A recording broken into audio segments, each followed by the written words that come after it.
رأيكم نعمل نوع حلويات جديد شوية من المطبخ الهندي؟ أولا التوست هنقطعه 4 تربع. بعد كده في طاسة على النار حطي معلقتين سمنة وابدأي حمري التوست ياخد لون ذهبي فاتح ما يبقاش لونه غامق. أي نوع مكسرات كسريها بالسكينة كده أو فول سوداني لو ما عندكيش مكسرات.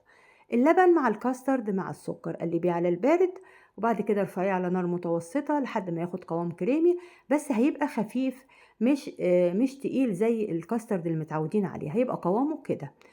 ضيفي له بقى المكسرات وقلبيها وسيبيها دقيقتين كده ونزلي الكاسترد من على النار.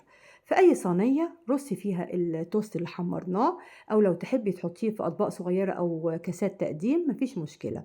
رصي بقى التوست كده وبعد كده حطي فوقيه الكاسترد ويبقى يعني طبقة كتيرة شوية. وبعدين رشي بقى على الوش أي مكسرات كده والورد تزيين، وقدميه ساقع أو سخن، وبألف هنا وباي باي.